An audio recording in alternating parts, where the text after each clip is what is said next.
Oh boy, thank you, dear friends. What a pleasure to be here. Thank you, Brett. Thank you, Ivo. When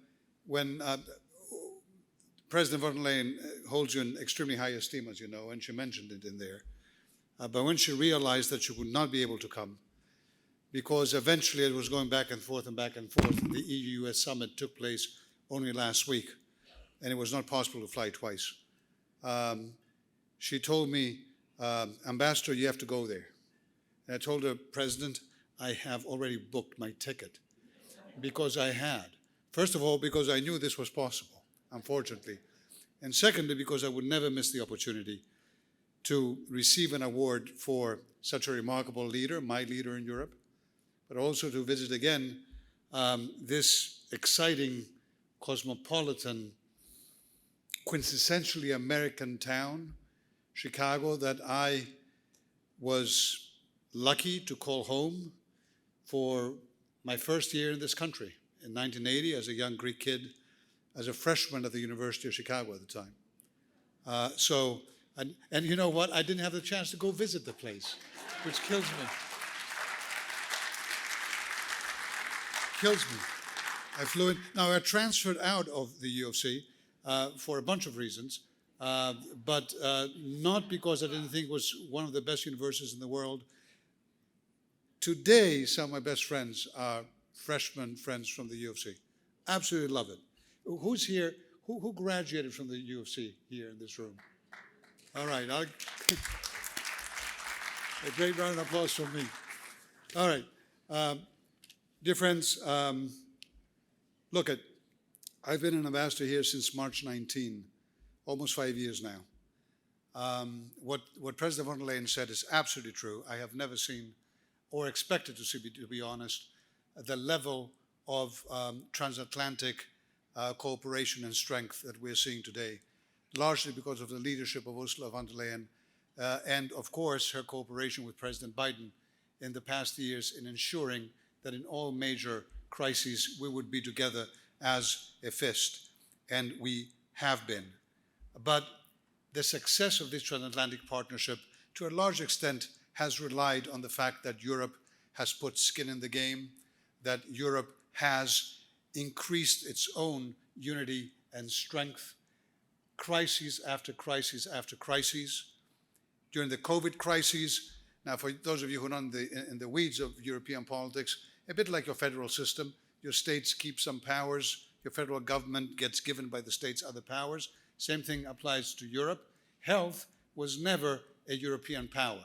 And COVID hit, and in a matter of weeks and then months, Europe together united under von der Leyen's leadership, and it managed to attack this and to help the rest of the world with vaccines. And it was a European company, BioNTech in Germany, and an American company, Pfizer, that teamed together to produce the vaccine that frankly kick-started saving the world from this. And I'm deeply proud of that as well. And as if COVID were not enough of a challenge that President von der Leyen had not really anticipated or expected, climate change and its dramatic effects in the past few years has multiplied. And we see it in the States with the fires and the floods, and we see it around the world, we see it in Europe. This is not going to stop unless we stop it. And von der Leyen said we have to. And our 27 countries in Europe together, very different, in so many different ways, said together we have to. And we passed a law. We made it a law in Europe that by 2050 we're going to be carbon neutral. And we have funded massively our industry to ensure that it remains at the cutting edge of technological innovation.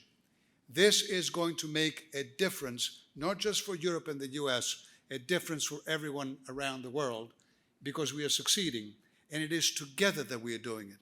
As we speak here tonight, there are Europeans and Americans, private companies and regulators discussing how we identify what needs to be done in key technologies, from hydrogen to anything else you can imagine, to make sure that we work together and fund together to be to win this existential battle. And then digital, artificial intelligence, that's another huge challenge. How do we deal with it? Penny mentioned a little bit about this before. How do we deal with this challenge? How do we make sure as democracies that we harvest the opportunities of this without ignoring the risks? Because the risks are huge. If you want to use AI like China does in Xinjiang to be able to monitor millions of people and to repress them because of their religion, you can do it. But if you don't want AI to be used that way, if you want it to be human-centric, you have to get together and think about the cooperation with industry, with civil society, and the laws that you may need to put in place. And in Europe, we have promoted, under von der Leyen's leadership, 21st century regulation to deal with the 21st century issue. And we are working together with our American friends today and at the G7 to ensure that the world adopts those principles. And we are doing well. We will not lose this battle as democracies. Frankly, we can't afford to. Ukraine. I understand Chicago has a huge Ukrainian diaspora, maybe the second in this country. I want to assure you that Putin will not win this. He will not win this.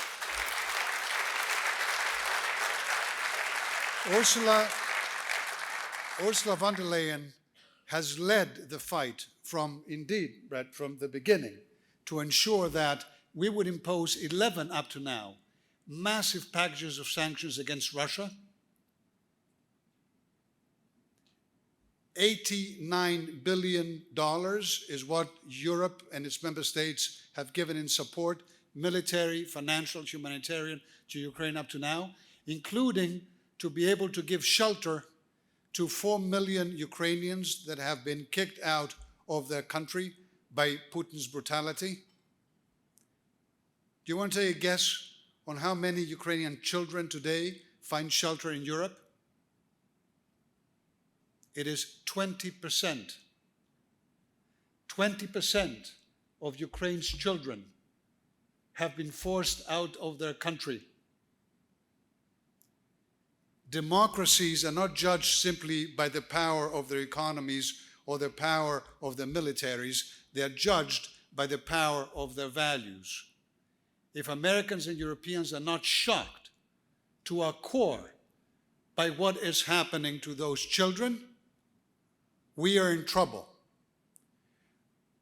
I want to remind you about how Europe was created, including to any Ukrainian people of Ukrainians in this room and around this city.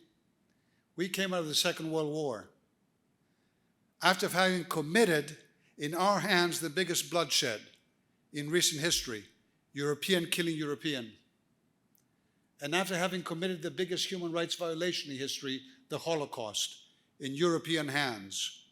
And we came out of that committing ourselves never to allow ourselves either the means or the desire to perpetrate such atrocities again. And we built, in the past 75 years, the most peaceful and prosperous region in the world. This is who we are at the European Union. A Putin will not be able to reverse all these decades of progress through his brutality. And if anyone in this country thinks that that's thousands of miles away, there's absolutely no safe distance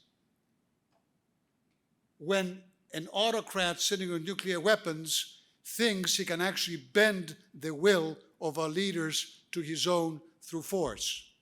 It's not going to happen, because we know how we were born as Europeans, and Ukraine is going to be a member of the European family very, very soon. All right, friends, it's not, I mentioned all those things to underline what Ursula von der Leyen has done and what she has achieved for Europe in 4 years in being in this office. She is an inspiration for Europeans, and I am so deeply, deeply affected, Ivo, that she's an inspiration for so many Americans as well. And we have, as Europeans and Americans, to think about the challenges in this world, and I emphasize world, and I close with this. Dear friends, when we look at the way that people are reacting in the war in Ukraine around the world, when we look at the way that some have reacted to the terrorist attacks of Hamas against Israeli civilians that kicked off this terrible war, we realize that not everyone is looking at the world through our own eyes. And others are out there spinning their own narratives. It is supremely important that Americans and Europeans unite on that front as well. And one of the things that we have to do is to ensure that as we deal with the global challenge of development around the world, at the United Nations, we call it the Sustainable Development Goals, that we think long and hard about how we support our companies and companies around the world to be able to take people out of poverty and to do it fast, and to give them cheap energy and to do it well, and to give people education to boys and girls, and to empower them to change societies. That is not simply in their interests, it is in ours. Ursula von der Leyen just announced 300 billion euros of European support under the Global Gateway Initiative for investments around the world to achieve just that, Education is in the heart of it. You know, before this job, I was running the human rights foreign policy for the European Union for a bunch of years. I'd go around the world, and some difficult countries violating rights right and left, and people would tell me very often when every other argument was exhausted, Mr. Lambrinidis, why are you raising human rights now and you're poisoning the well of our relationship with Europe? I mean, what's the big deal? We're trying to fight terrorism. That's in the early to mid 2010s. You know, ISIS was, we're trying to fight terrorists, and you're coming here to complain about, you know, us throwing some people in jail because of a protest, stuff like that. Just leave us alone. Why are you poisoning the well? And I would answer that question with another question. I would say, okay, you tell me, what's so scary about smart girls? Why did Boko Haram in Nigeria abduct 300 girls from school, a very famous terrorist organization, instead of bombing one more police barracks they're good at? In Pakistan, why did the Taliban plant a bullet in Malala Yousafzai's head, a young girl advocating for girls' education? She lived, she got the Nobel Peace Prize after that. In Iraq, ISIS, why did they abduct and forcefully marry and kill so many Yazidi girls? What's so scary about smart girls? And the answer is that smart girls tend to become educated girls, and educated girls become empowered women, and empowered women change entirely the balance of power in any society. And the last thing a terrorist wants is empowered societies. They want societies that are filled with huge black holes of power that can come in and fill with their own violence and their own hatred. So you want to fight terrorists? I would tell them, educate girls and boys. Do not tell me that human rights and values are soft foreign policy. They are hardcore foreign policy. Look at everything that a terrorist hates, including Hamas. Look at everything that they hate. They hate respect for human life. They hate independent and free institutions. They hate freedom of religion and belief. They hate freedom of expression. Look at everything they hate, and then put everything you can into making it happen. Ursula von der Leyen envisions a world where Europe and America together, the two biggest free open economies, can make the transformational change for everyone, including every little girl and every little boy in every corner. And by golly, I think she will succeed. Thank you very much.